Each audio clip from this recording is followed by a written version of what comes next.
सभी व्यूवर्स का हमारा यूट्यूब चैनल लर्न डीप में स्वागत है। आज हम लोग पॉलिटी के नए अध्याय जिसमें आयोग एवं परिषदें से रिलेटेड जितने भी वस्तुनिष्ठ प्रश्न था उन सभी वस्तुनिष्ठ प्रश्नों का हल देखेंगे। इससे रिलेटेड हम लोगों ने लगभग 100 तक देख लिया था। आज हम लोग आगे शेष देखेंगे तथा उन सभी बिंदुओं पर चर्चा करेंगे जिनसे एग्जाम में प्रश्न पूछे जा सकते हैं। तो इससे पहले हम लोगों ने संघ लोक सेवा आयोग के बारे में कुछ चर्चा किया था। आज उससे रिलेटेड शेष कुछ प्रश्न है, उस पर भी हम लोग चर्चा करेंगे। देखा जाए, पहला क्वेश्चन है, इससे पहले तो 100 तक देख लिया था जिसमें हम लोगों ने जाना था कि संघ लोक सेवा आयोग का जो अध्यक्ष होता है उनका जो प्रतिमाह वेतन है वो हाल में बढ़ाया गया है, जो 2.5 लाख है, और अन्य सदस्यों का 2,25,000 है। 101 से देखिए, 101 में करा है, संघ लोक सेवा आयोग के सदस्यों की संख्या का निर्धारण करने की शक्ति किसको प्राप्त है। तो अब थोड़ा सा हम लोग पहले जानते हैं कि संघ लोक सेवा आयोग है क्या। संघ लोक सेवा आयोग हम लोगों ने देखा कि यह एक एजेंसी है, यानी जो केंद्रीय सेवाओं में भर्ती हेतु वो प्रतियोगिता परीक्षाओं का आयोजन करवाता है। यानी संघ लोक सेवा आयोग एक भारत सरकार के लिए एक तरह से सलाहकारी संस्था है। संघ लोक सेवा आयोग भारत में सिविल सेवाओं के भर्ती के लिए एक संस्था है। तो ये हम लोगों ने देखा। अब करा है कि उनके सदस्य, ये हम लोग तो देख लें कि संघ लोक सेवा आयोग क्या है। अब क्या करा है, संघ लोक सेवा आयोग का जो वर्णन है यह संविधान में इसके बारे में लिखा गया है। अर्थात यह संघ लोक सेवा आयोग यह एक संवैधानिक है, जिसका हम लोगों ने देखा था अनुच्छेद 315 से अनुच्छेद 323 तक आयोग के संगठन के सदस्यों के नियुक्ति एवं पद मुक्त स्वतंत्रता शक्ति कार्यों सभी का वर्णन किया हुआ है। इसलिए यह अगर प्रश्न में भी आ जाए कि यह जो संघ लोक सेवा आयोग है संवैधानिक गैर संवैधानिक, तो बिल्कुल आप संवैधानिक मानेंगे। इनके सदस्य की बात की जाए तो जिसमें एक सदस्य होते हैं और 10 अन्य सदस्य होते हैं। तो इससे पहले एक प्रश्न आया था, आप देखेंगे इसी चैप्टर्स में से, शायद उसमें हम बोल दिए थे एक अध्यक्ष और 9 अन्य सदस्य। तो ऐसा नहीं है, एक अध्यक्ष होते हैं और 10 अन्य सदस्य होते हैं, तो टोटल 11 होते हैं। तो ये ध्यान में रखिएगा। तो उन का रहा लोक सेवा आयोग के सदस्यों की संख्या का निर्धारण। तो अन्य सदस्य तो 10 होते हैं, तो अन्य सदस्य की जो नियुक्ति होती है वो राष्ट्रपति के द्वारा ही की जाती है। तो ये आप ध्यान में रखेंगे, या अध्यक्ष हो या अन्य सदस्य हो, उनकी दोनों की नियुक्ति राष्ट्रपति के द्वारा ही की जाती है। हाँ, जो अन्य सदस्य होते हैं जिनको नियुक्ति किया जाता है उसमें कुछ टर्म कंडीशन होता है, जिसमें यह कहा जाता है कि जो कम से कम जो आधे सदस्य हो, क्या हो, भारत सरकार या केंद्र सरकार के अधीन कम से कम 10 वर्ष तक वो कार्य का उनके पास अनुभव प्राप्त हो, उन व्यक्तियों को लिया जाता है। जो आगे उनका कार्यकाल 6 वर्ष या 65 वर्ष, ये अध्यक्ष का उनका कार्यकाल होता है, 6 वर्ष या 65 वर्ष, क्या है जो भी पहले हो जाए। तो इस प्रश्न का सही जवाब हो जाएगा राष्ट्रपति हो जाएगा। नेक्स्ट प्रश्न देखिए, संघ लोक सेवा आयोग के सदस्यों की नियुक्ति कौन करता है। तो संघ लोक सेवा आयोग के सदस्य की नियुक्ति, अभी हम लोगों ने देखा कि संघ लोक सेवा आयोग में एक अध्यक्ष और 10 अन्य सदस्य होते हैं। तो इनके संबंधित पदमुक्त नियुक्ति, सदस्यों का पदमुक्त स्वतंत्रता शक्ति सभी का वर्णन क्या है, अनुच्छेद 315 से 323 में लिखा हुआ। और इसकी जो नियुक्ति है सदस्य और अन्य सदस्यों को वो राष्ट्रपति के द्वारा किया जाता है। तो संघ लोक सेवा आयोग के सदस्य की नियुक्त कौन करता है, तो नियुक्त राष्ट्रपति के द्वारा ही किया जाता है। तो इस प्रश्न का भी सही जवाब क्या हो जाएगा, वह हो जाएगा राष्ट्रपति। जिसमें हम लोगों ने देखा कि क्या होते हैं, नियुक्त करने के लिए जो नियुक्त किए जाते हैं उनके कुछ शर्त होते हैं कि कौन से वैसे पद पर आएंगे जो भारत सरकार या राज्य सरकार के अधीन कम से कम 10 वर्ष तक कार्य का अनुभव प्राप्त किए हुए उन व्यक्ति को नियुक्त किया जाता है। हाँ, अगर हटाने की बात आ जाती है तो उसकी चर्चा हम लोग आगे करेंगे। 103 में संघ लोक सेवा आयोग के सदस्य अपना त्यागपत्र किसे सौंपते हैं। देखिए आ गया अब त्यागपत्र। अभी हम लोगों ने क्या देखा, हम लोगों ने देखा कि संघ लोक सेवा आयोग जो एक तरह से क्या है, भारत का एक सलाहकारी संस्था है, जो केंद्र स्तर पर विभिन्न प्रतियोगिता जो सिविल सेवाएं खासकर है उसके प्रतियोगिता परीक्षाओं का जो आयोजन करवाता है। तो उसमें एक सदस्य और 10 अन्य सदस्य होते हैं जिसकी नियुक्ति राष्ट्रपति के द्वारा की जाती है। और उसे हटाने संबंधी बात है तो वह कौन करता है, वह राष्ट्रपति जरूर करता है, लेकिन राष्ट्रपति इसके लिए स्वतंत्र नहीं है। वह क्या करेगा, इसकी जांच के लिए वो पहले सर्वोच्च न्यायालय को बोलेगा, यानी उच्चतम न्यायालय। जब उच्चतम न्यायालय उस पर साबित कदाचार या असमर्थता जो लगा हुआ अक्षमता, अगर वो साबित हो जाता, अगर उसमें सक्षम पाया जाता, तो उसकी अनुशंसा पर राष्ट्रपति इन्हें हटा सकते हैं। तो यहाँ पर तो त्यागपत्र की बात कर रहा है, तो अगर वो त्यागपत्र बीच में अपना देना हो, चाहे वो किसी कारण से हो, अपना पर्सनल रीजन दे सकते हैं, तो वो राष्ट्रपति को ही देंगे। तो ऑप्शन नंबर ए सही होगा।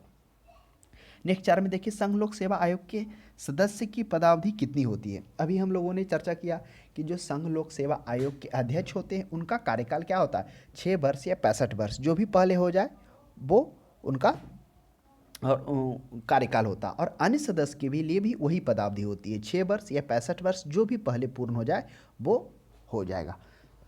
तो ध्यान में रखिएगा, अध्यक्ष एवं सदस्य दोनों के लिए वही है। नेक्स्ट प्रश्न 105 में देखेंगे। 105 में कह रहा है नीचे दिए गए दोनों कथनों पर विचार करना है। कथन ए और कथन बी को पढ़ना है। कथन ए करा संघ लोक सेवा आयोग एक स्वतंत्र संगठन है। देखिए अभी हम लोग चर्चा किए कि संघ लोक सेवा आयोग एक क्या है, सलाहकारी संस्था है जो क्या करती है, भारत में सिविल सेवाओं के भर्ती के लिए एक संस्था है। अर्थात यह एक तरह की एक भर्ती एजेंसी है जो क्या करती है, केंद्रीय सेवाओं हेतु जितने भी भर्ती होती है उसका एक संगठन है। अर्थात जो लोक सेवा आयोग द्वारा प्रतियोगी परीक्षाओं का आयोजन इसी के द्वारा किया था। तो एक तरह से हम स्वतंत्र संगठन नहीं, स्वतंत्र यह क्या है, यह भर्ती एजेंसी है, यानी एक तरह से स्वतंत्र सलाहकारी संस्था है। तो यह स्वतंत्र संगठन के जगह पर अगर भर्ती एजेंसी होता तो यह प्रश्न सही होता। तो इसके कारण संघ लोक सेवा आयोग स्वतंत्र संगठन तो नहीं है, यह एक क्या है, भारत सरकार का सलाहकारी संस्था। अर्थात आप स्वतंत्र बोले तो एक तरह से वह क्या है, हाँ, इसके जो अधिकार दिए गए हैं, जो संविधान में वर्णन किया गया, उसके तहत संघ लोक सेवा आयोग को निष्पक्ष और स्वतंत्र रूप से कार्य करने का उपबंध दिया गया है। तो यहाँ पर करा है तो वो तो संगठन का बात करा है, इसलिए गलत हो जाएगा। नेक्स्ट है संघ लोक सेवा आयोग एक संवैधानिक निकाय है। तो बिल्कुल सही बात है कि संघ लोक सेवा आयोग एक संवैधानिक निकाय है। इसका भाग 14 में अनुच्छेद 315 से 323 तक जो संघ लोक सेवा आयोग के अध्यक्ष, सदस्य की नियुक्ति, पदमुक्त, स्वतंत्रता, शक्ति, कार्य, इन सभी का वर्णन किया गया है। तो यह क्या हो जाएगा, बिल्कुल सही हो जाएगा। ए गलत है और आर सही है। तो क्या हो जाएगा, ए गलत आर सही, ऑप्शन नंबर डी में है। ये इसलिए गलत हुआ क्योंकि वो स्वतंत्र संगठन लिख दिया। अगर यह संस्था लिखती, सिर्फ संस्था, तो वह होता या भर्ती एजेंसी लिखता प्रतियोगी परीक्षाओं को या भारत में सिविल सेवाओं को आयोजित करने के लिए, तब वो सही होता। नेक्स्ट 106 में देखिए, भारत सरकार अधिनियम 1919 के अधीन लोक सेवा आयोग का स्थापना कब किया गया। अब यह बात है स्वतंत्रता प्राप्ति से पहले, यानी भारत सरकार अधिनियम 1919। आपको मालूम होगा कि 1919 अधिनियम आता है। अब 1919 के अधिनियम में क्या होता है, लोक सेवा आयोग की बात की जाती है। क्या यह लोक सेवा आयोग उसी समय जोड़ा जाता है? नहीं, इसकी चर्चा जो पहले है, पहले से भी भारत में हो रही होती है और इस पर काम भी हो रहा होता है अंग्रेजों ने, लेकिन व्यथा यह कहिए कि उसमें भारतीयों को नियुक्त नहीं किया जाता है। अगर बात किया जाए यही लोक सेवा आयोग पहले, इससे पहले क्या जाना जा रहा था, भारतीय लोक सेवा आयोग, भारतीय सिविल सेवा। जो भारतीय सिविल सेवा था, जिसमें जो अंग्रेज के समय में जिसमें जो वरिष्ठतम जो अधिकारी होते थे इसी से चुने जाते थे, इसका स्टार्ट बात किए तो कर्नवालिस के समय में इन सेवाओं का प्रारंभ हो जाता है। यानी कर्नवालिस 1786 से 93 उसी में स्टार्ट होता है। फिर आप आगे देखेंगे कि लॉर्ड बेलेजली के द्वारा इसके प्रशासन के प्रशिक्षण हेतु फोर्ट विलियम कॉलेज की स्थापना की जाती है। हालांकि बाद में उसको रद्द कर दिया जाता है, लेकिन उसके प्रशासन के प्रशिक्षित के लिए वो फोर्ट विलियम कॉलेज की स्थापना की जाती है। फिर आप देखेंगे 1833 ईस्वी में बात जब आगे बढ़ता है तो उसमें होता है कि भारतीयों को भी इसमें छूट दिया जाएगा। इसमें परिस्थिति ऐसा था कि इसमें जो भी वरिष्ठतम पद थे, हालांकि बाद में जो इम्पेरियल पुलिस सेवा को भी इसमें शामिल किया जाता है, भारतीय सिविल सेवा, जो अंग्रेजों के टाइम में जब ब्रिटिशर्स यहाँ पर शासन कर रही होती तो उस समय वो इस मतलब कंपनी पर वरिष्ठ पदों के लिए, सबसे उच्चतम पदों के लिए इस सेवा का आयोजन करते हैं। तो 1833 ईस्वी में हम लोगों ने देखा, क्या देखा कि क्या करती है, भारतीयों को भी इसमें आने का मतलब रास्ता खोलती है, लेकिन वास्तविकता में इसका पालन नहीं किया जाता क्योंकि इसके सिलेबस भी इस प्रकार से रखे जाते हैं, ना ही उसका भारतीय कर पाते हैं, मतलब उस प्रकार से रखे जाते हैं कि यूरोपीय ही निकल पाए। फिर आप देखेंगे कि 1857 की क्रांति होती है। फिर ये जो क्राउन होती है, प्रिंसेस होती है, वो घोषणा करती है कि अब क्या किया जाएगा, यानी अब इसके जो प्रतियोगी परीक्षा है इसमें भेदभाव नहीं किया जाएगा। तो 1857 के बाद थोड़ा चेंज होता है, लेकिन 1857 से पहले बात किया 1854 में ये बात होती है। अभी तक तो सिर्फ नियुक्ति हो रहा था, तो उस नियुक्ति में प्रतियोगी परीक्षा की बात नहीं हो रही थी।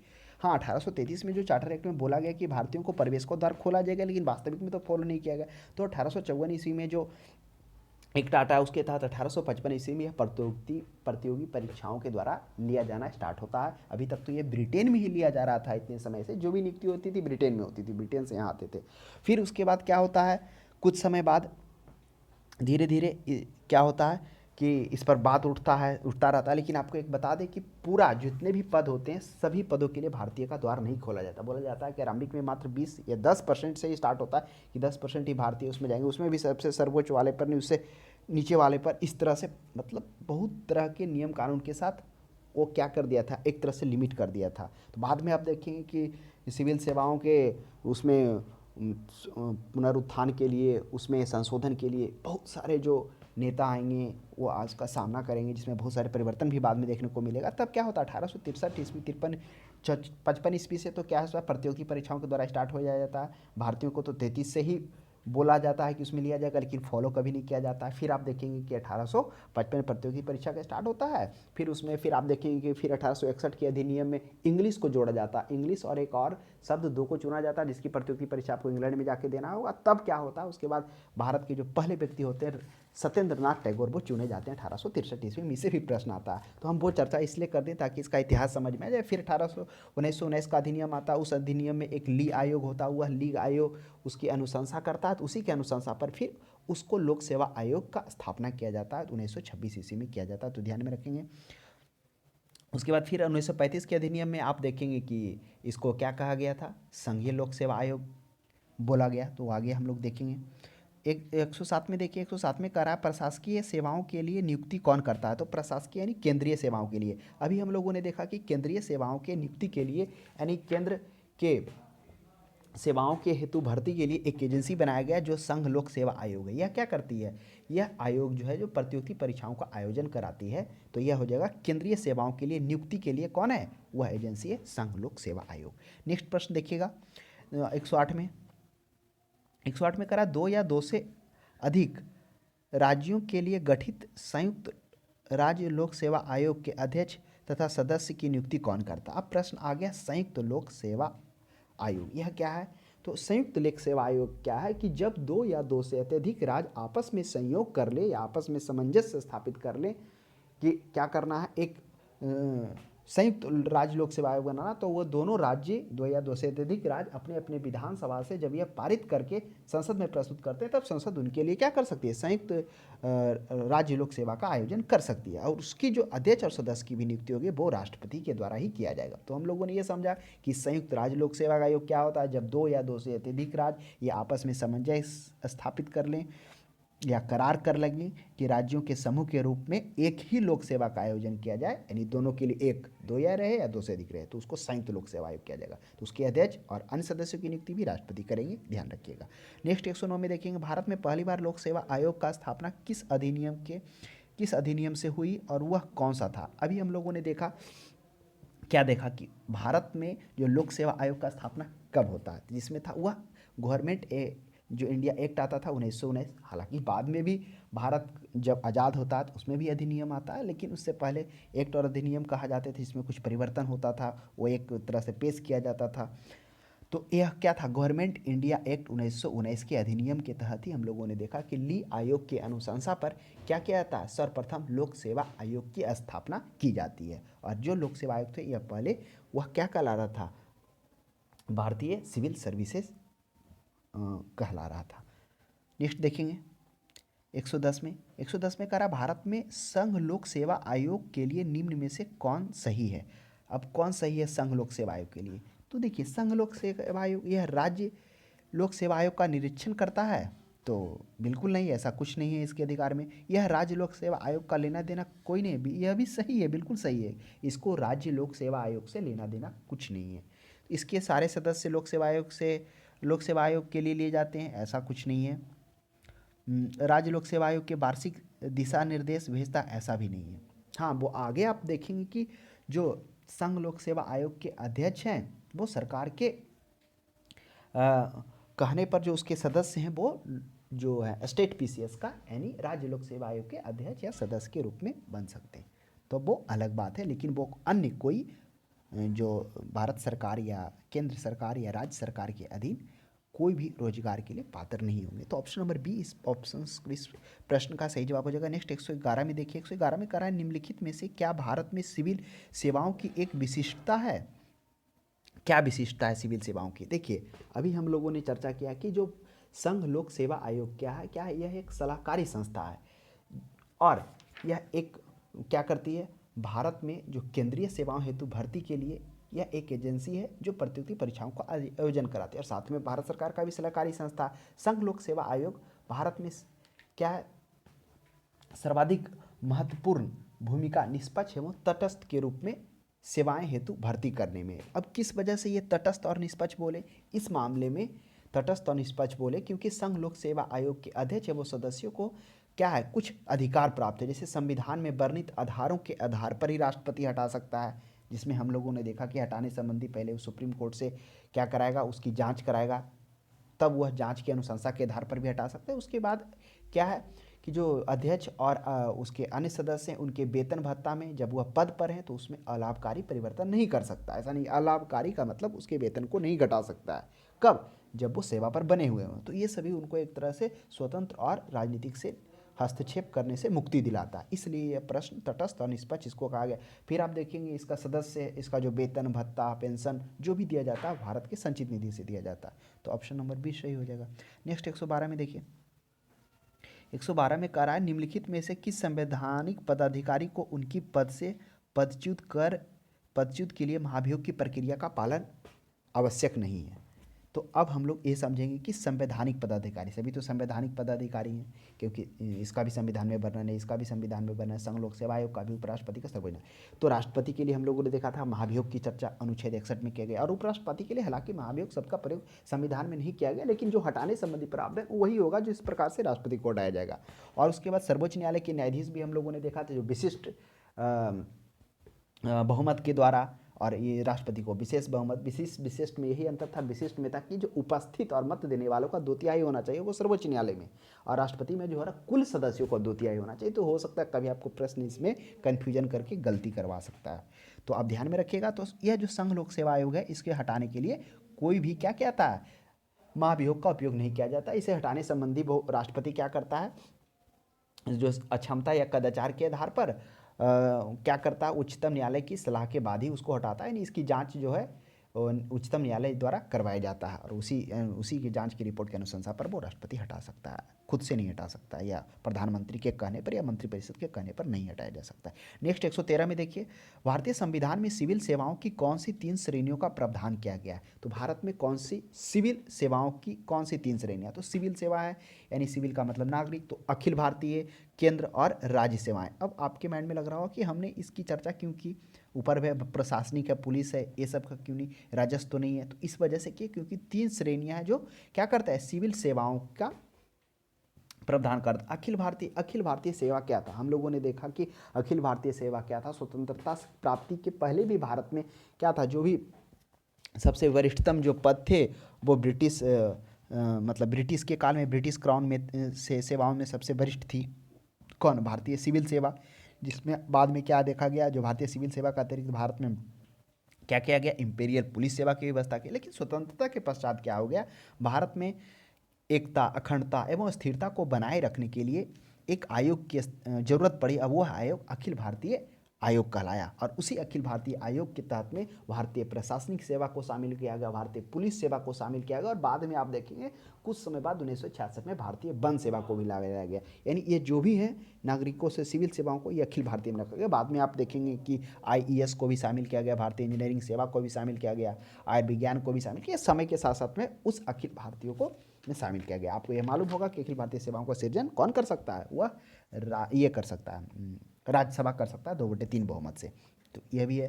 तो ये अखिल भारतीयों में आ गया सिविल सेवा, फिर केंद्र एवं राज्य सेवाएं, ये तीनों श्रेणियों सिविल सेवाओं को प्रावधान किया गया भारतीय संविधान में। तो ऑप्शन नंबर डी हो जाएगा। नेक्स्ट 14 में देखिए, 14 में करा, अब करा आपके मान में राज्य सेवाएं कैसे, अभी हम राज्य सेवाएं में कैसे है, जैसे क्या क्या 315 के अगर आप 1 में देखेंगे तो उसके अनुसार क्या है, संघ लोक सेवा आयोग के साथ साथ में प्रत्येक राज्य में राज्य लोक सेवा आयोग की बात की गई कि राज्य सेवा सरकारी, अर्ध सरकारी, न्यायिक एवं अन्य अधीनस्थ जो सेवाएं हों उसको आयोजन करने के लिए राज्य लोक सेवा आयोग का गठन किया जाएगा। इसलिए यह तीनों अखिल भारतीय, केंद्र तथा राज्य सेवाएं सही है। नेक्स्ट 14 में देखिए, 14 में कह रहा है संयुक्त राज्य लोक सेवा आयोग के अध्यक्ष तथा सदस्यों की पदावधि होती है। तो अभी हम लोगों ने जाना कि संयुक्त लोक सेवा आयोग क्या था, संयुक्त लोक सेवा आयोग क्या था, जब 2 या 2 से अधिक राज्य आपस में करार कर क्या करते हो, वह मतलब एक संयुक्त रूप से लोक सेवा मतलब लोक सेवा आयोजक करने की बात करते हो, तब वह संसद उसके लिए विधि बना सकता है। इसके लिए कि वह अपने विधानसभा में यानी विधानमंडल में जहाँ 2 सदन है तो दोनों सदन से पास कराना होगा, जिसमें एक सीट विधानसभा है वहाँ से पास कराकर वह संसद भेजेगा, तब संसद इसको क्या कर सकती है, संयुक्त लोक सेवा का बना सकती है। और उसके लिए जो उसकी नियुक्ति है अध्यक्ष एवं सदस्य को वो राष्ट्रपति ही करेंगे, और कार्यकाल भी वही होगा जो लोकसभा का होगा। यानी कि लोकसभा ये संघ लोक सेवा आयोग का कितना था, 6 वर्षीय 65 वर्ष। तो ध्यान में रखिएगा, इसका भी हो जाएगा 6 वर्ष और 62 वर्ष। तो ये सिर्फ अंतर है कि इसमें 65 वर्ष नहीं होगा, 6 वर्ष और 62 वर्ष होंगे, जो भी पहले पूर्ण हो जाए। और यही चीज़ आपको देखने को मिलेगा राज्य लोक सेवा आयोग में। उनकी भी कार्यकाल आप अगर देखेंगे तो उसमें भी 6 वर्ष या 62 वर्ष आ जाएगा राज्य लोक सेवा आयोग में, क्योंकि दो या दो से अधिक राज्यों के करार या सामंजस्य स्थापित करने के बाद बना, इसलिए इसे संयुक्त कहा गया। संयुक्त का मतलब ही होता है दो या दो से अधिक का जो मेल होता है। नेक्स्ट देखिए 115 में, संयुक्त राज्य लोक सेवा आयोग के अध्यक्ष एवं सदस्य अपना त्यागपत्र किसको सौंपता। अभी हम लोगों ने देखा कि संयुक्त राज्य लोक सेवा आयोग क्या होता है, जब दो या दो से अत्यधिक राज्य करार कर सके कि राज्यों को उस समूह के लिए एक ही लोक सेवा आयोग होगा, और जो है संकल्प प्रत्येक राज्य के विधानमंडल द्वारा पारित करे, तब संसद क्या कर सकता है, संयुक्त लोक सेवा का गठन कर सकता है।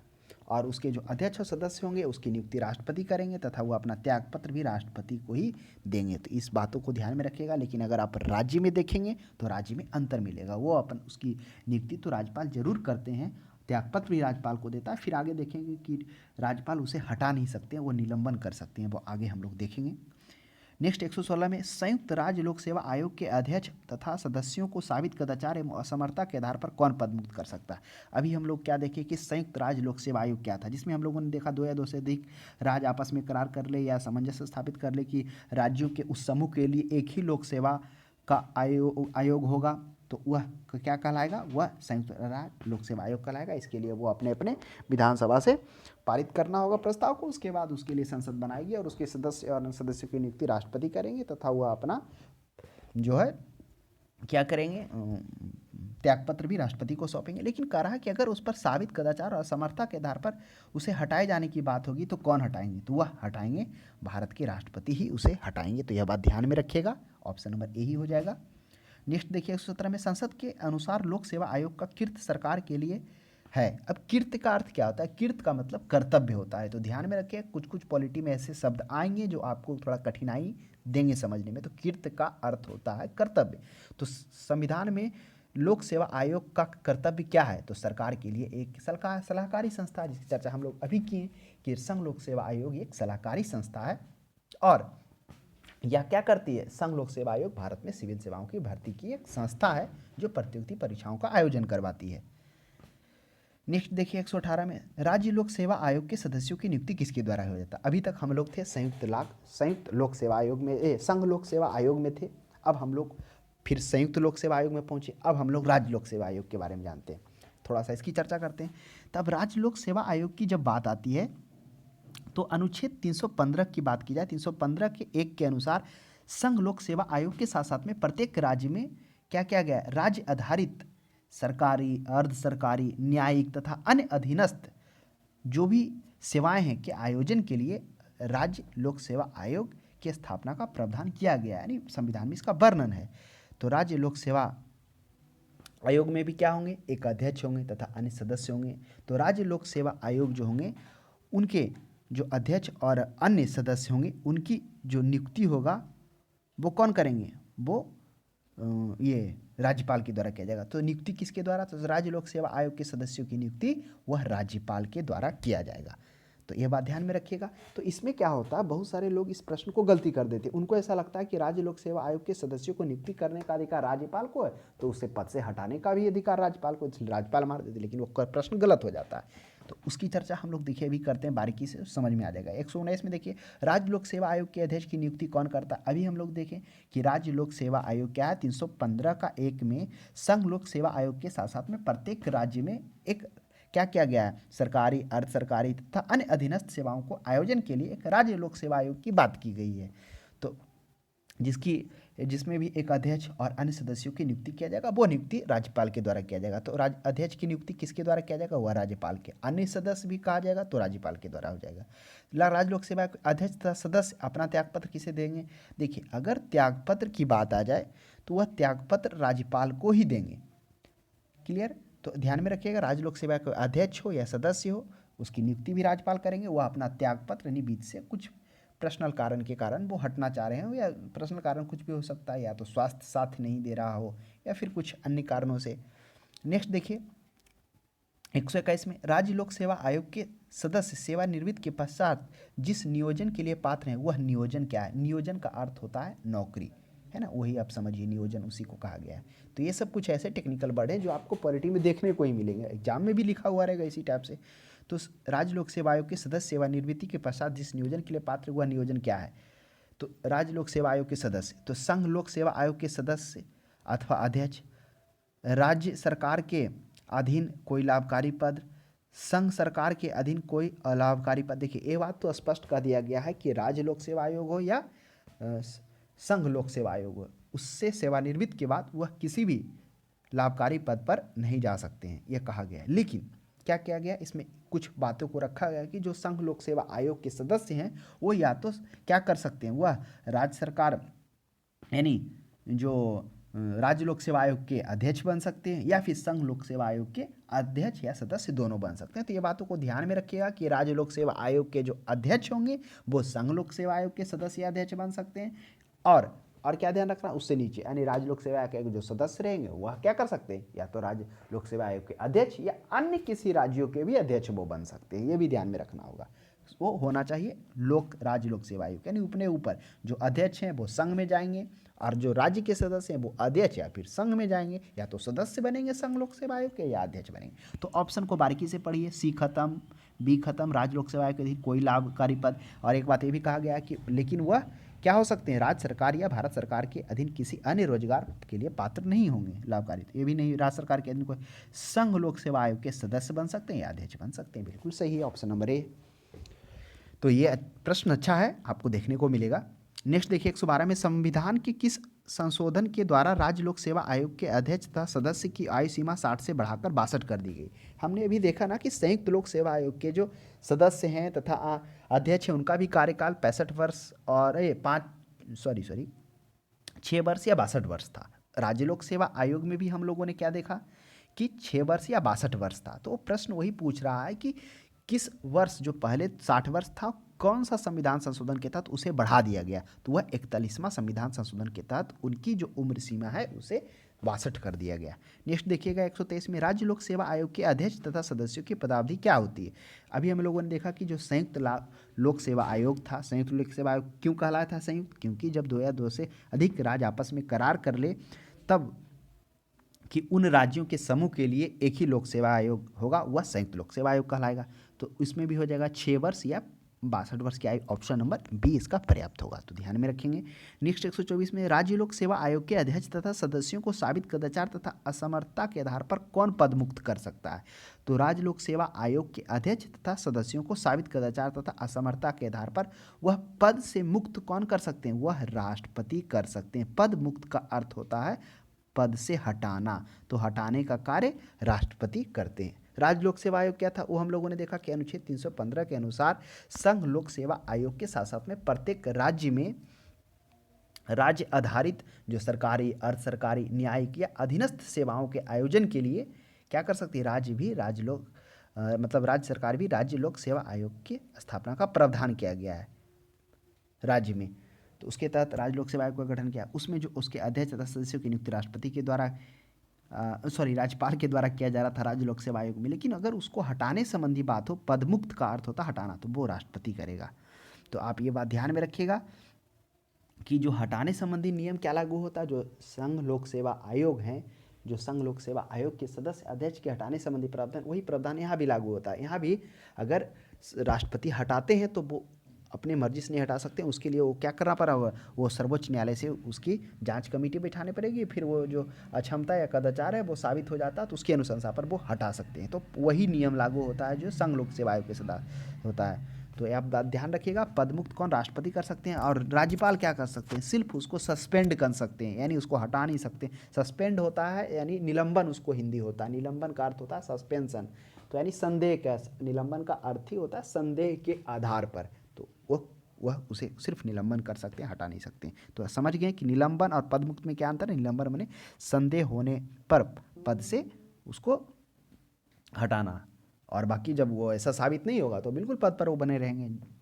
तो नेक्स्ट देखिए 125 में राज्य लोक सेवा आयोग के अध्यक्ष और सदस्य को निलंबन करने की शक्ति किसके पास है? तो निलंबन करने की शक्ति वो राज्यपाल के है, लेकिन हटाने का राज्यपाल के पास नहीं है। ये ध्यान रखिएगा, प्रश्न आपको देखने को मिलेगा। और गलती भी लोग कर देते हैं, तो अगर आप सही से पढ़े हुए हैं तो गलती तो नहीं होगा, लेकिन अगर आप ऊपर ऊपर पढ़े हुए हो तो मिस्टेक होने का चांस ज़्यादा हो जाता है। नेक्स्ट 126 में देखिए द्वितीय प्रशासनिक सुधार आयोग 2005 किससे संबंधित है? अब द्वितीय प्रशासनिक सुधार आयोग, अब थोड़ा सा हम लोग पहले समझेंगे कि प्रशासनिक सुधार आयोग क्या है। प्रशासन का अर्थ ही समझ में आ रहा है कि प्रशासन से रिलेटेड, प्रशासन का कार्य कहाँ है, लोगों के बीच जो होता है उस पर समन्वय बना कर रखना तथा ये जो सरकार के द्वारा लाभकारी संस्था है उसको वहाँ तक पहुँचाना, उसमें जो उसका योगदान होता है वो उस प्रशासन का होता है। तो प्रशासन सुधार के माध्यम से क्या होता है, प्रशासन में इस प्रकार को सुनियोजित बदलाव लाए जाते हैं जिससे क्या हो सके, प्रशासनिक क्षमता में वृद्धि हो सके तथा निर्धारित लक्ष्यों को प्राप्ति किया जा सके, यानी जो भी सरकार के द्वारा लक्ष्य है उसको प्राप्ति किया जा सके। इसीलिए क्या किया गया, प्रशासनिक सुधार के माध्यम से उसमें जो सुनियोजित बदलाव लाए जाते हैं उसी के कारण लाए जाते हैं। अब क्या होता है, जो भी आर्थिक सामाजिक लक्ष्यों की प्राप्ति के लिए प्रशासनिक क्षेत्र को क्या करना, चौकस तथा चौकबंद होना बहुत जरूरी है। प्रशासनिक सुधार के माध्यम से किसी भी विभाग या संगठन की आवश्यकता के अनुरूप परिवर्तित किया जा सकता है। कोई भी विभाग हो, प्रशासनिक सुधार के में उसको परिवर्तन किया जा सकता है। समानता योजनाओं के अपेक्षित परिणाम ना मिलने पर या सार्वजनिक हित की कल्याणकारी कर्मों के क्रियान्वयन में कोताही दिखने पर इस प्रकार की प्रशासनिक सुधार किया जाता है। कौन कौन क्या हम लोगों ने देखा, जब कोई योजना का अपेक्षित परिणाम ना मिल रहा हो, यानी जो ऊपर से भेजा जा रहा हो सरकार से, भारत सरकार से, लेकिन वो केंद्र यानी कहिए कि वो जमीन स्तर पर गांवों तक, जिला तक नहीं पहुंच पा रहा, तो उस परिस्थिति में भी हो सकता है। या फिर प्रशासनिक सुधार की प्रक्रिया में मान लेते हैं ज़्यादा भ्रष्टाचार हो तो उस कंडीशन में भी किया जा सकता है, जिसमें आप देखेंगे कि यूपी में लगभग 600 अधिकारियों का तबादला किया गया है जिसमें बहुत सारा भ्रष्टाचार में, तो इन सभी के आधार पर वो सुधार किया गया, लिया जा सकता है बहुत स्टेप। तो हालांकि ब्रिटिश के शासनकाल में भी इस प्रकार के सुधार किए गए, जिसमें हम एचिसन आयोग देखेंगे, ली आयोग देखेंगे, लिंगस्टन आयोग देखेंगे। लेकिन भारत में जो सुधार आयोग किया गया स्वतंत्रता के बाद, वह किया जाता है कब किया जाता है, यह किया जाता है 5 जनवरी 1966 को। तो ध्यान में रखेंगे, पहला प्रशासनिक सुधार 5 जनवरी 1966 को। वो 1966 में उसके जो अध्यक्ष होते हैं मोरारजी देसाई होते हैं, वही मोरारजी देसाई जो गैर कांग्रेसी पहली बार सरकार बनाते हैं। क्या होता है, मोरारजी देसाई इस अध्यक्ष प्रशासनिक सुधार के तो अध्यक्ष, उसकी अध्यक्षता वही करते हैं, लेकिन फिर वो मंत्रिमंडल में चले जाते हैं। आपको पता होगा कि इसी बीच वो क्या होते हैं, गैर कांग्रेसी सरकार बनाते हैं, इसके कारण उनको मंत्रिमंडल में जाता है। उसके बाद उसके जगह पर कौन आते हैं, हेमंत कर नाम है, वो उसके अध्यक्ष बनते हैं। हनुमंतैया नाम है उनका, वो अध्यक्ष बनते हैं। तो उस अध्यक्ष जब बनते हैं तो वह अपना रिपोर्ट कब देते हैं, पहला जो रिपोर्ट होता है वह 20 अक्टूबर 1966 को देते हैं, दूसरा रिपोर्ट 30 जून 1970 को देते हैं, पेश की जाती है। यानी टोटल 578 जो सिफारिशें हैं वो सिफारिश किया जाता है। और उस सिफारिशों में से एक सिफारिश यह भी था कि क्या कह सके, लोकपाल की मांग उसमें हुई थी उन सिफारिशों में से, यानी लोक प्रशासन के विरुद्ध जनता के अभियोग या निराकरण हेतु लोकपाल एवं लोकायुक्त की नियुक्ति की जाए, वो सिफारिश करता। प्रश्न ये भी देखने को मिलता है, तो वही किए थे प्रथम प्रशासनिक सुधार आयोग। तो देख लिए हम लोगों ने प्रश्न। द्वितीय प्रशासनिक सुधार आयोग वो होता है 31 अगस्त 2005 को। ये दूसरा प्रशासनिक सुधार आयोग, जिसमें कर्नाटक के पूर्व श्री मंत्री जो वीरप्पा मोइली होते हैं उनकी अध्यक्षता में यह द्वितीय प्रशासनिक आयोग का गठन किया जाता है। हालांकि बाद में क्या होता है, ये जो होते हैं येदुरप्पा जी, वो अपना त्यागपत्र दे देते हैं 2009 में। यानी जब तक वो त्यागपत्र देते हैं तो अपनी वो 15 सिफारिश की रिपोर्ट दे चुके होते हैं, जिसमें वो सिफारिश जो इसमें वो करते हैं द्वितीय प्रशासनिक आयोग में, जिसमें आप देखेंगे कि क्या क्या होगा। यानी शासन में नैतिकता की बात करते हैं, स्थानीय स्वशासन एवं पंचायती राज संस्थान की बात करते हैं, प्रशासन को प्रोत्साहन की बात करते हैं। ये कुछ बातें जो प्रश्न देखने को मिलेगा। तो द्वितीय प्रशासनिक आयोग किसके संबंध में किया गया था, उत्तम शासन के लिए, संस्थानिक व्यवस्था, भारतीय दंड संहिता और व्यापारिक न्याय प्रणाली में सुधार, सार्वजनिक जीवन में भ्रष्टाचार को कम करने के लिए लोकपाल तंत्र का सृजन। ये तो क्या किया गया था, ये तो लोकपाल का सृजन प्रथम में किया गया था। शहरी शासन और प्रबंधन के लिए न्याय निकालना, उत्तम शासन के लिए संस्थानीय व्यवस्था में सुधार करना। तो इस प्रश्न का सही जवाब क्या हो जाएगा, वही हो जाएगा कि उत्तम शासन के लिए स्थानीय व्यवस्था में सुधार करना, जिसके तहत हम लोगों ने क्या देखा कि शासन में नैतिकता, स्थानीय स्वशासन, शासन और पंचायती राज संस्थान प्रशासन को प्रोत्साहित करना, इन सभी कारणों को देखा। नेक्स्ट देखिए 127 में द्वितीय प्रशासनिक सुधार आयोग किन विषयों पर रिपोर्ट तैयार की। तो अभी हम लोगों ने क्या देखा कि 31 अगस्त 2005 को सरकार के कर्नाटक के जो पूर्व मंत्री वीरप्पा मोइली होते हैं, वो इसकी अध्यक्षता में द्वितीय प्रशासनिक आयोग का गठन किया जाता है। और आयोग के जो अध्यक्ष होते हैं वो 2009 में अपना त्यागपत्र देते हैं, लेकिन त्यागपत्र देने से पहले वो 15 क्या करते हैं, रिपोर्ट दे चुके होते हैं। और उन रिपोर्टों में कुछ जो सिफारिश वो करते हैं, वो वही कहा है, रिपोर्ट जो तैयार करते हैं उन रिपोर्ट में क्या क्या सुधार, किन किन विषयों का रिपोर्ट तैयार करते हैं, उस रिपोर्ट में वो क्या करते हैं, शासन में आधार नीति की बात करते हैं, स्थानीय शासन की बात करते हैं, आतंकवाद का सामना करने की, यानी 1 2 3 ये तीनों की बात करते हैं। तो 1 2 3 हो जाएगा, ऑप्शन नंबर डी हो जाएगा। वही स्थानीय स्वशासन और पंचायती राज संस्थान, इस पर भी वो बात करते हैं। वही यहाँ पर स्थानीय शासन लिखा हुआ है। शासन में आधार नीति, इसमें भी इसकी भी वो बात करते हैं कि शासन में नैतिकता होना चाहिए, है ना। इसकी भी रिपोर्ट में वो तैयार करनी, 15 रिपोर्ट वो दे चुके होते हैं अपना त्यागपत्र देने से पूर्व। 5 में गठन होता है, 9 में दे देते हैं, तब तक वो 15 रिपोर्ट ही दे पाते हैं। नेक्स्ट देखिए 128 में भारत में केंद्रीय सतर्कता आयोग की स्थापना निम्नलिखित में से किसकी सिफारिश पर की गई थी। यह भी काफ़ी अच्छा प्रश्न है। कह रहा है केंद्रीय सतर्कता आयोग, यह क्या होता है केंद्रीय सतर्कता आयोग, इसे हम लोग समझेंगे। केंद्रीय सतर्कता आयोग केंद्र सरकार में भ्रष्टाचार को रोकने के लिए एक प्रमुख संस्था है। यह सन 1964 ईस्वी में केंद्र सरकार द्वारा पारित प्रस्ताव के अंतर्गत इसका गठन किया गया था। भ्रष्टाचार को रोकने के लिए बनाई गई जो संथानम समिति थी, उसी के अनुशंसा पर इसका गठन किया गया। यानी मुख्य काम है भ्रष्टाचार से संबंधित इसको सुझाव देने के लिए बनाया गया था, यानी भ्रष्टाचार को रोकना था, कैसे रोका जाए, किस किस चीज़ में सुधार लाया जाए। तो केंद्रीय सतर्कता आयोग की स्थापना क्या हुआ था, वह हुआ था कौन से समिति की, संथानम समिति। संथानम समिति कहाँ है, अब देखिए ऑप्शन नंबर डी में है। तो अब ध्यान में रखिएगा, संथानम समिति की अनुशंसा पर भ्रष्टाचार को रोकने के लिए उनसे संबंधित जो सुझाव दे सके भारत सरकार को, इसीलिए इसका गठन किया गया था। और यह भी आप डेट ध्यान रखिए 1962 से 64 में।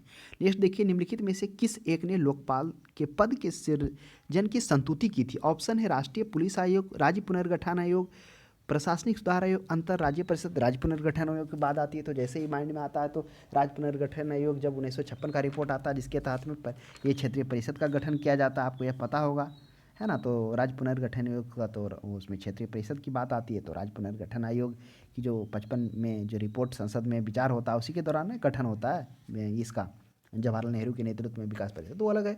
तो इसका हो जाएगा लोकपाल के पद के सृजन के बाद प्रशासनिक सुधार आयोग। वही प्रशासनिक सुधार आयोग जिसका गठन कब किया जाता है, 20 जून 1966 ईस्वी में, जिसमें क्या होते हैं मोरारजी देसाई की अध्यक्षता में इस प्रथम प्रशासनिक सुधार आयोग का गठन किया जाता है। लेकिन बाद में जो होते हैं वो मंत्रिमंडल में चले जाते हैं मोरारजी देसाई, और उसके बाद हनुमंत मैया जो होते हैं वो इसके अध्यक्ष बनते हैं। और यह 1578 जो होते हैं वो सिफारिशें करते हैं, उस सिफारिशों में से एक लोकपाल की भी बात उन्हें करते हैं। और अन्य भी था जिसमें मंत्रिपरिषद का आकार आवश्यकता अनुसार, ये भी उनका एक था। यानी इन्होंने बोला था लोक प्रशासकों के विरुद्ध जनता को जो कंप्लेन किया जा सके, जनता कहाँ जाएगा, उसके लिए एक लोकपाल की व्यवस्था हो, यह किए थे प्रशासनिक सुधार आयोग प्रथम।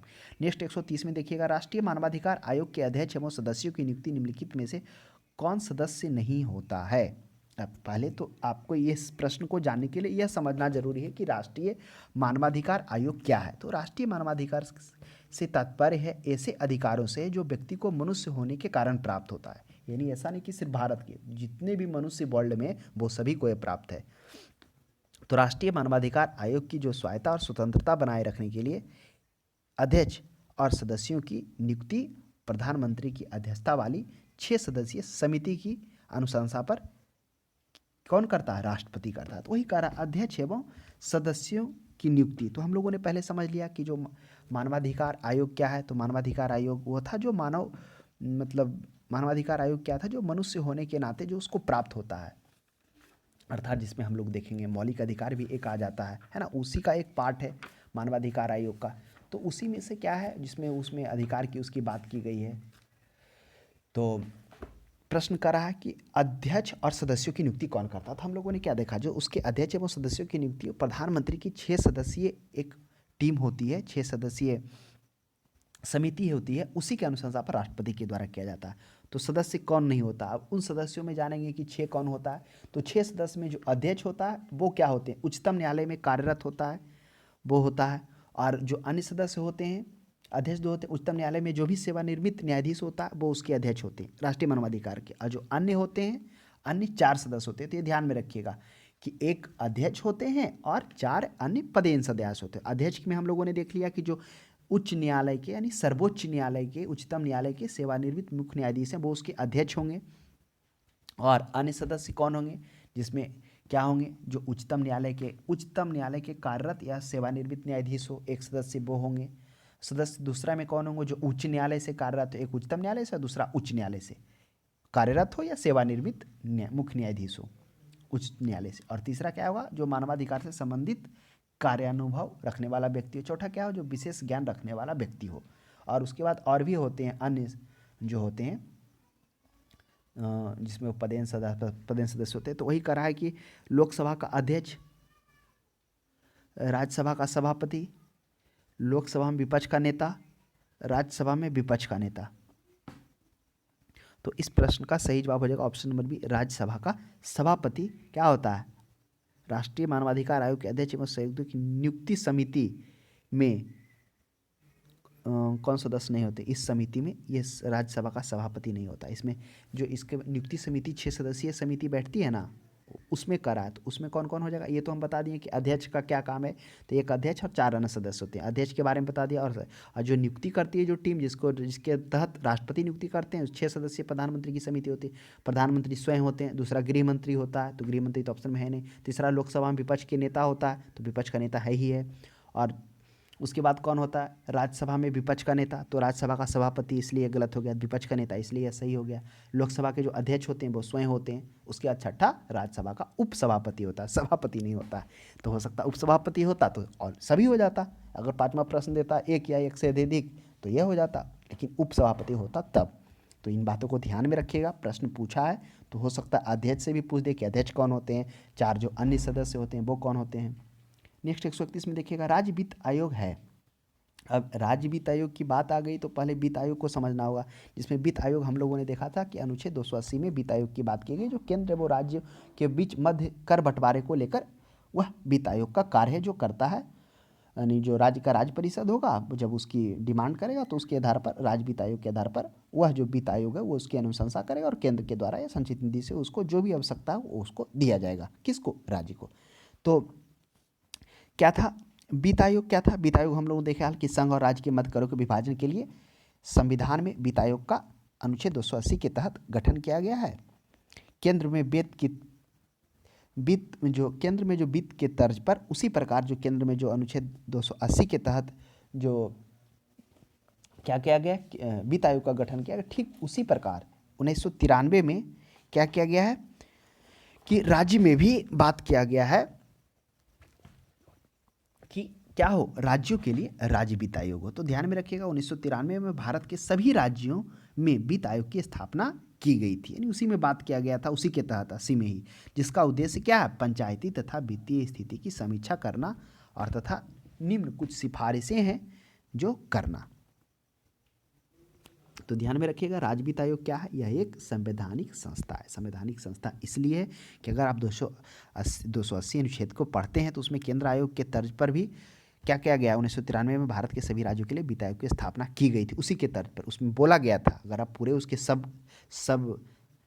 पॉइंट को भी पढ़ेंगे तो उसमें ये मिलेगा। इसलिए 131 का सही जवाब होगा संवैधानिक संस्था होगा। नेक्स्ट प्रश्न देखिएगा, कौन सा संवैधानिक निकाय है। अब यह भी का अच्छा प्रश्न है, संवैधानिक निकाय कौन सा है। तो पहला है राष्ट्रीय अनुसूचित जनजाति। चलिए सबको देख लेते हैं, राष्ट्रीय महिला आयोग, राष्ट्रीय अल्पसंख्यक आयोग, राष्ट्रीय मानवाधिकार आयोग। अब इस चीज़ों को अभी हम लोग 2-3 पर चर्चा किए थे, मात्र एक पर इस 4 ऑप्शन में, राष्ट्रीय मानवाधिकार आयोग, जिसमें हम लोगों ने जाना था कि इसका तात्पर्य है कि जो व्यक्ति को मनुष्य होने के कारण प्राप्त है, जो भी व्यक्ति है जो मनुष्य होने के कारण जिसको प्राप्त है अधिकार, वो राष्ट्रीय मानवाधिकार आयोग था। जिसमें हम लोगों ने देखा कि राष्ट्रीय मानवाधिकार आयोग की स्वायत्ता और स्वतंत्रता बनाए रखने के लिए अध्यक्ष एवं सदस्यों की नियुक्ति की जाती है, जिसमें उसके अध्यक्ष और सदस्य जो होते हैं, जो अध्यक्ष मुख्य रूप से होते हैं, जो उच्चतम न्यायालय के सेवानिवृत्त मुख्य न्यायाधीश होते हैं, वो उसके सदस्य के रूप में होते हैं। और जो अन्य सदस्य होते हैं उसके अन्य सदस्यों में हम लोगों ने क्या देखा था कि एक उच्चतम न्यायालय में कार्यरत या सेवानिवृत्त कोई भी न्यायाधीश हो, मुख्य न्यायाधीश नहीं, या सेकंड में देखा था दूसरे में उसके अध्यक्ष में क्या था कि जो उच्च न्यायालय के कार्यरत या सेवानिवृत्त मुख्य न्यायाधीश। तीसरा हम लोगों ने देखा था मानवाधिकार से संबंधित कार्य अनुभव रखने वाला व्यक्ति। चौथा हम लोगों ने देखा विशेष ज्ञान। फिर देखा था इस मानवाधिकार आयोग के जो कमेटी का जो गठन किया जाता सदस्य एवं सदस्य के, वो प्रधानमंत्री की 6 सदस्यीय समिति करती है। 6 सदस्यीय समिति में कौन सा, खुद प्रधानमंत्री शामिल थे, गृह मंत्री, प्रधानमंत्री, गृह मंत्री, दो तो मेन पद हो गया। उसके बाद लोकसभा में विपक्ष के नेता होते। उसके बाद क्या था, लोकसभा के जो अध्यक्ष थे वो थे। उसके बाद राज्यसभा के सभापति ना रहकर उपसभापति थे। तो ये छेद थे। तो ये तो हो गया राष्ट्रीय मानवाधिकार आयोग। हाँ, राष्ट्रीय मानवाधिकार आयोग क्या है, हम लोगों ने क्या देखा कि इसकी स्थापना किस लिए किया जाता है कि व्यक्ति को मनुष्य होने के कारण जो प्राप्त है, तो उस प्रकार से भारत में भी संविधान में मानवाधिकार को मौलिक अधिकारों की व्यवस्था की गई है, जिसके तहत उच्चतम न्यायालय को संरक्षण प्रदान है। तो इसको जो है राष्ट्रीय मानवाधिकार आयोग को 1948 में क्या किया गया, घोषित किया गया, यानी अत्यंत व्यापक हुआ, परंतु राज्य की सीमाओं से यह परे था। कौन, ये जो मतलब साबित किया गया 1948 में उच्चतम न्यायालय जो संरक्षण प्रदान किया। तो राष्ट्रीय मानवाधिकार आयोग जो है उसका जो संरक्षण अधिनियम कब लाया, वो 1948। तो उस समय जो परे था इसलिए वो बनाया गया। तो 1993 ईस्वी के क्या किया गया, पारित अधिनियम के द्वारा इसे मानवाधिकार आयोग का गठन किया गया। तो आप जान लीजिए मानवाधिकार आयोग ये क्या है, सांविधिक निकाय है। सांविधिक का अर्थ होता है कि मतलब गैर संवैधानिक, संविधान में इसका वर्णन नहीं, इसे कानून के द्वारा, विधि के द्वारा, यानी संसद में प्रस्ताव से संबंधित प्रस्ताव लाकर इसे पास किया गया राष्ट्रीय मानवाधिकार। राष्ट्रीय अल्पसंख्यक आयोग क्या है, अब देखिए अगर राष्ट्रीय अल्पसंख्यक आयोग की बात आती है तो यह भी क्या है, इसे भी 1992 में पारित अधिनियम के आधार पर इसे वैधानिक दर्जा मिला है। राष्ट्रीय महिला आयोग है, इसमें जो महिलाओं के सुरक्षा की बात करती है, महिलाओं के हक की बात करता है। हालांकि महिलाओं को लेकर तो बात आप मौलिक अधिकार में भी देखेंगे तो उसमें देखने को मिल जाएगा।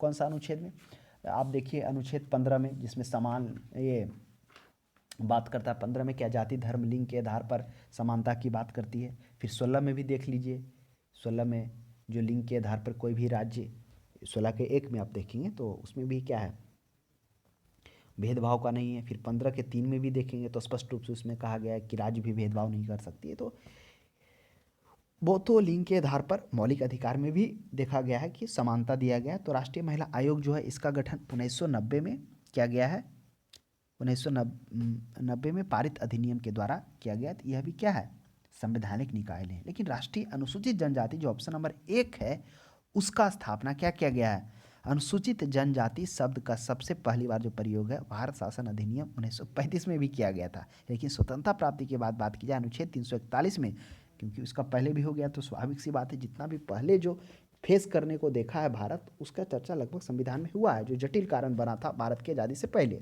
उन सभी विषयों पर चर्चा हुआ है। तो जैसे 1935 में प्रथम बार चर्चा हुआ, तो इसलिए इसका संविधान के अनुच्छेद 341 में क्या किया गया, राष्ट्रपति द्वारा अनुसूचित जाति का निर्धारण किया जाता है। और फिर क्या किया जाता है, जो 89 यानी 89 में संविधान संशोधन के द्वारा अनुसूचित जनजाति आयोग के गठन का पृथक प्रावधान किया गया, जो अनुच्छेद 338 के क में। इसलिए इस ऑप्शन का एक प्रश्न 1 हो जाएगा। तो देखिए क्या आपके माइंड में उठ रहा हो कि सिर्फ यही एक ऐसा है जो प्रश्न पूछता नहीं, कभी कभी प्रश्न में आपको दे देगा और भी चीज़ें, जैसे केंद्रीय सतर्कता आयोग, यह भी गैर संवैधानिक है, क्योंकि केंद्रीय सतर्कता आयोग को भी क्या किया गया, वो भी विधि के द्वारा उसको लाकर बनाया गया। तो इन सभी चीज़ों को आपको प्रश्न में कभी कभी देखने को मिल जाएगा। तो आप ध्यान में रखिएगा, योजना आयोग, राष्ट्रीय विकास परिषद, ये सभी गैर संवैधानिक। योजना आयोग भी क्या था, क्योंकि प्रश्न ऑप्शन में देखने को मिलता है। योजना आयोग भी क्या था, जो केंद्रीय मंत्रिमंडल द्वारा लिया गया, वह एक प्रस्ताव के द्वारा पारित हुआ था ना, मंत्रिमंडल के प्रस्ताव के द्वारा। उसके बाद क्या था, फिर विकास परिषद, वही योजना आयोग का जो प्रथम उसका आयोजन हो रहा था, पंचवर्षीय योजना, तब 1952 में राष्ट्रीय विकास परिषद आ गया। अंतर यही हुआ योजना आयोग में, योजना आयोग मुख्यमंत्री को नहीं रखा गया विकास परिषद में, मुख्यमंत्री को भी सामने किया, कैबिनेट मंत्री को भी सामने किया गया, ये अंतर थोड़ा ये मिला।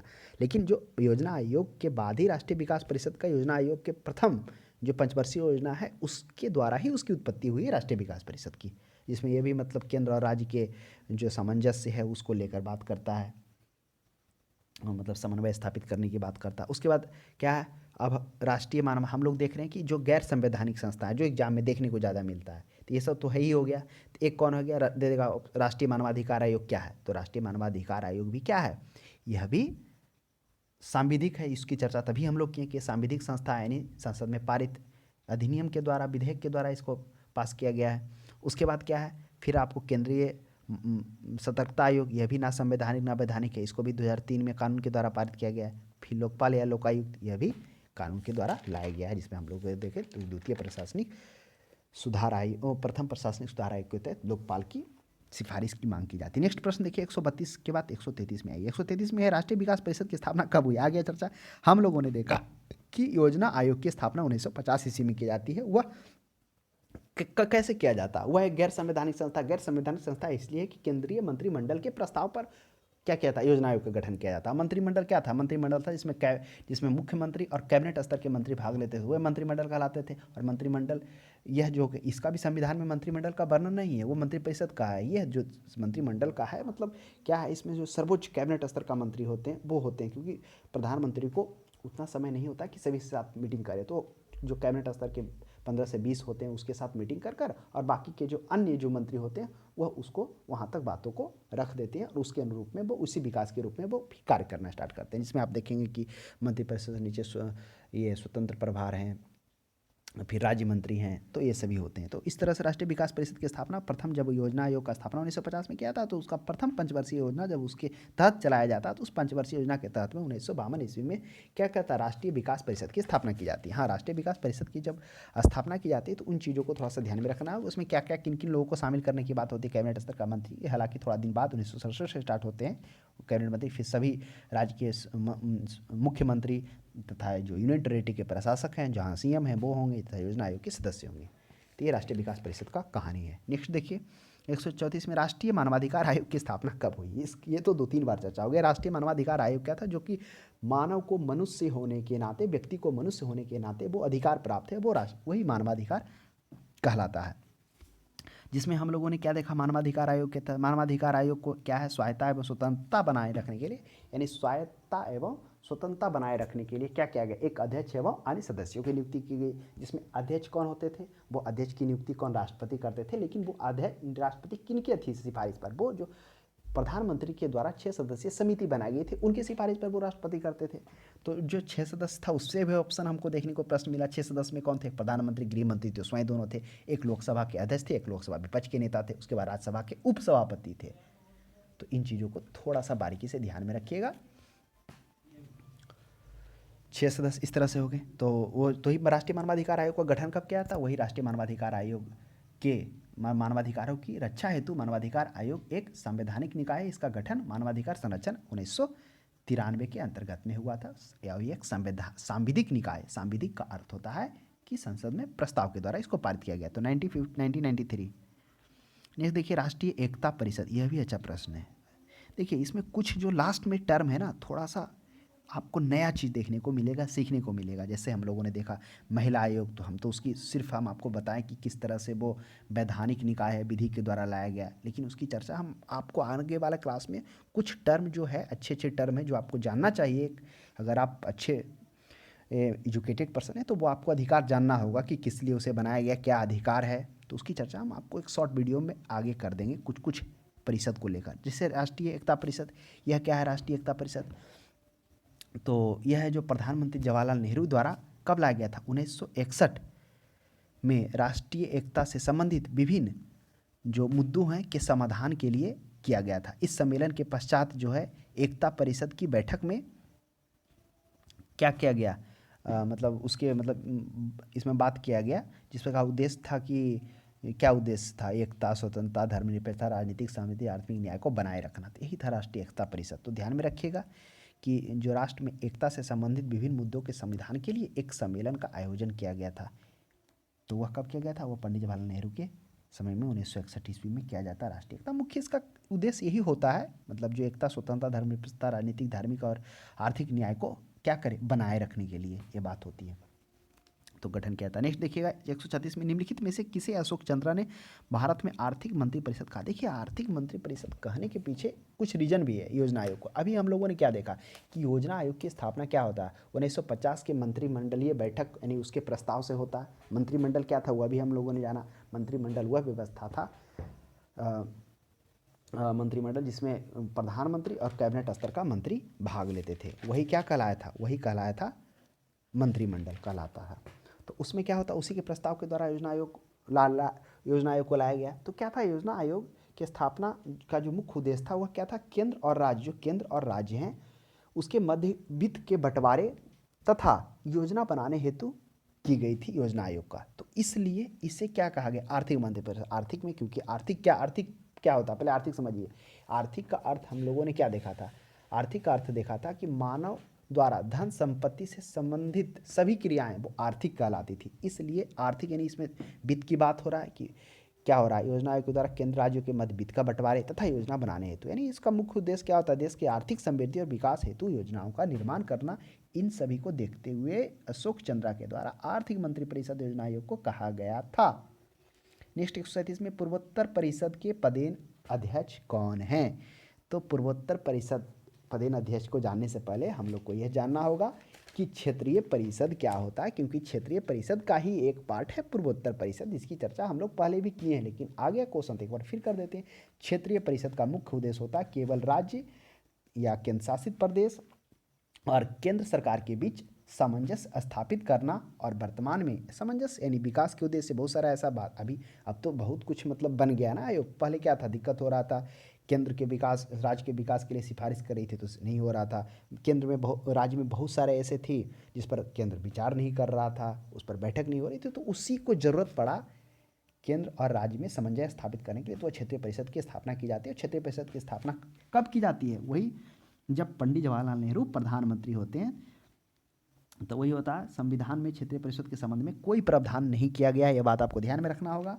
लेकिन 21 दिसंबर 1955 को राज्य पुनर्गठन आयोग, यानी 21 दिसंबर जो है 1955 को जब राज्य पुनर्गठन आयोग की रिपोर्ट पर संसद में विचार चल रहा था, उसी के दौरान तत्कालीन प्रधानमंत्री जवाहरलाल नेहरू के द्वारा क्या किया था, स्टार्टिंग में तो 4 क्षेत्रीय परिषद का गठन किया जाता है, लेकिन अभी 6 है, बाद में एक 5 हुआ फिर 6 हुआ। तो ध्यान में रखेंगे, जो क्या करता है, जो प्रत्येक क्षेत्र को सामूहिक विचार की प्रवृत्ति विकसित करने के लिए एक सलाहकारी परिषदों को गठित कर सुझाव दिया, वही बाद में क्षेत्रीय परिषद के गठन संबंधी राज्य पुनर्गठन आयोग 1956। वही जो राज्य पुनर्गठन आयोग की रिपोर्ट पर संसद के दौरान वहाँ पर चर्चा चल रहा था, उसी दौरान वो जवाहरलाल नेहरू नेतृत्व में क्षेत्रीय परिषद का गठन होता है। तो क्षेत्रीय परिषद के क्या पूर्वोत्तर ही है, नहीं, पूर्वोत्तर बाद में बना है, लास्ट में ही पूर्वोत्तर छठा बना है। पहला कौन था, पहला था उत्तर था, दक्षिण था, उसके बाद पश्चिम था, मध्य था, तो बाद में पूर्वोत्तर बना, जो पूर्वोत्तर का हेडक्वार्टर असम है, और एक पूर्वी क्षेत्र भी बना है, तो पूर्वी का है कोलकाता। तो ध्यान में रखिएगा, जो पूर्वोत्तर, खासकर पूर्वोत्तर में जो असम है ना, इसका हेडक्वार्टर पूर्वोत्तर का, उसमें पूर्वी वाले क्षेत्र आते हैं मुख्यतः, गुवाहाटी हो गया, ये सभी हो गया। तो ध्यान में रखिएगा, पूर्वोत्तर परिषद है।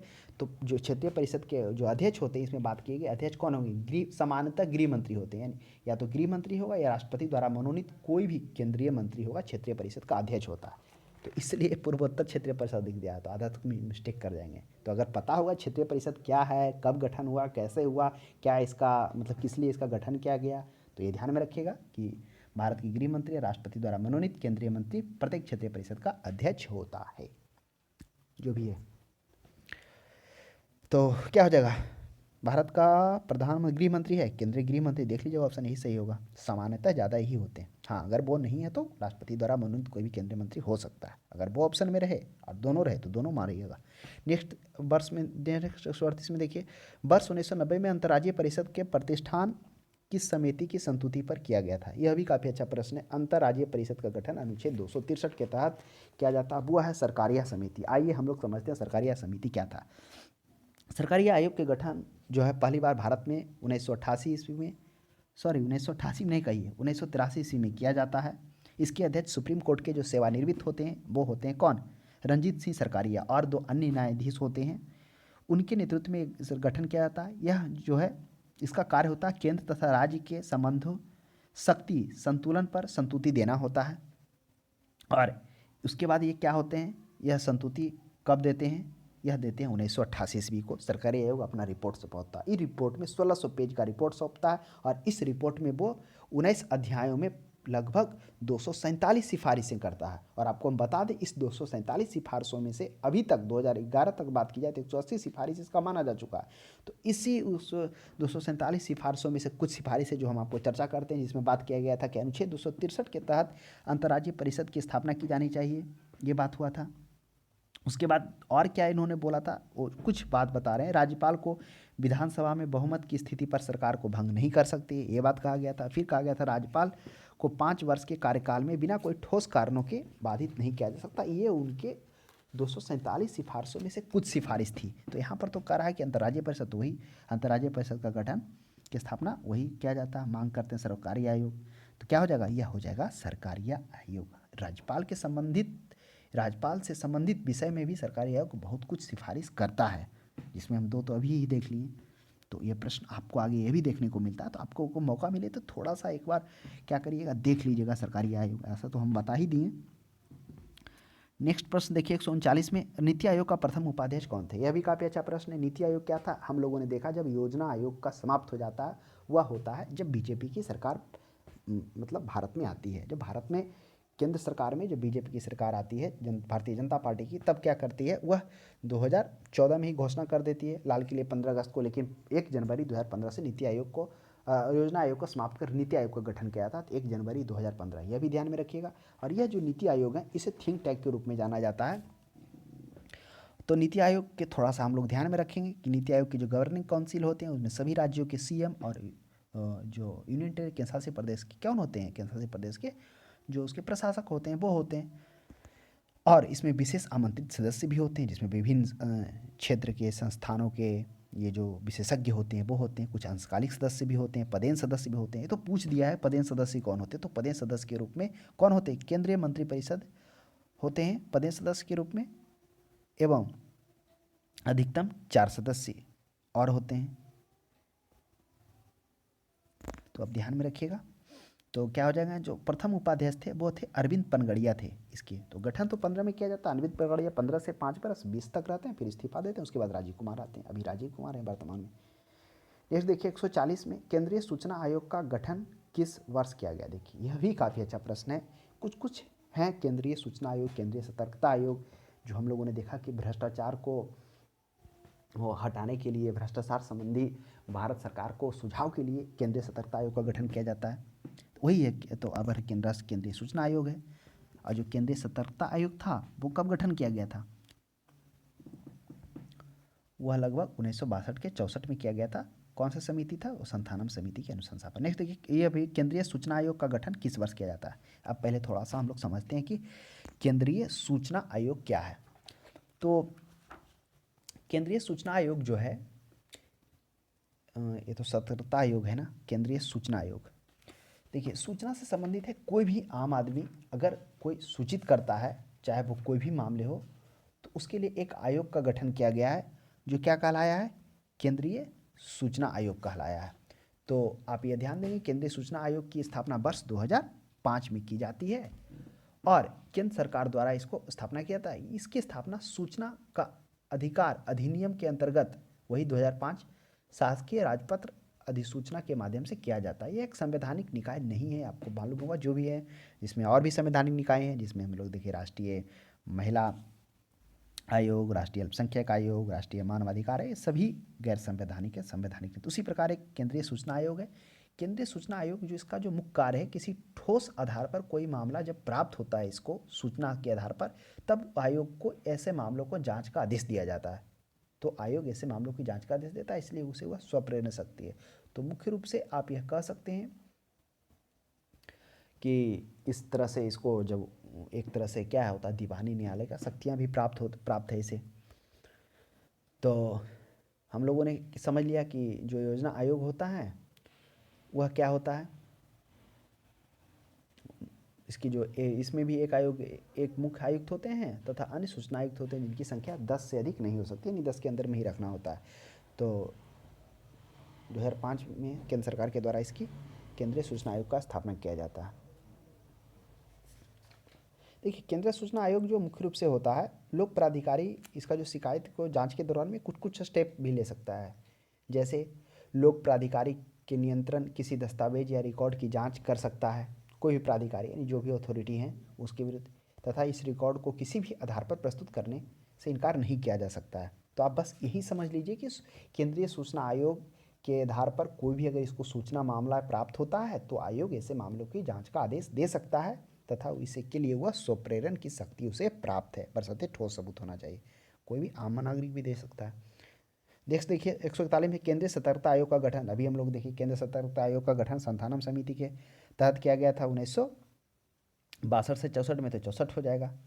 किस लिए किया गया था? इसमें भारत सरकार को भ्रष्टाचार से संबंधित सलाह देने के लिए, उसी के लिए किया गया था। नेक्स्ट 142 में देखिए राष्ट्रीय महिला आयोग का गठन किस वर्ष किया गया? अभी हम लोग देखिए राष्ट्रीय महिला आयोग जो क्या किया गया था, जो 1990 में पारित किया जाता है और फिर ये 1992 में लागू हो जाता है। तो ध्यान दीजिएगा, इस प्रश्न का सही जवाब हो जाएगा 1992 हो जाएगा। 90 में पारित, 92 में लागू किया था राष्ट्रीय महिला आयोग। ये महिलाओं से संबंधित जो उसके अधिकार के लिए, क्योंकि अगर महिलाओं की बात की जाए, अगर आप महिलाओं को देखेंगे तो शुरू से ही भारत की आज़ादी से ही, पहले से ही और आज़ादी के बाद भी जो भारत है क्या है, पितृसत्तात्मक रहा है, यानी महिलाओं को थोड़ा पुरुषों की तुलना में यहाँ दयनीय स्थिति रही है। प्रारंभ से ही महिलाओं की उपेक्षित रही। उपेक्षित का अर्थ में सब आ जाता है, उदासीन, तिरस्कार, इसलिए उसके लिए एक विशेष प्रावधान किया गया है, जिसमें तो आप मौलिक अधिकार में भी उसके तहत है, लेकिन उसके लिए फिर क्या किया गया, 1990 के तहत एक प्रस्ताव पारित किया गया। फिर 1993 में क्या कर दिया, महिला आयोग की स्थापना कर दी गई, जिसमें महिलाओं की अधिकार की, उसके मतलब जो भी है उसके अधिकार की बात होती है।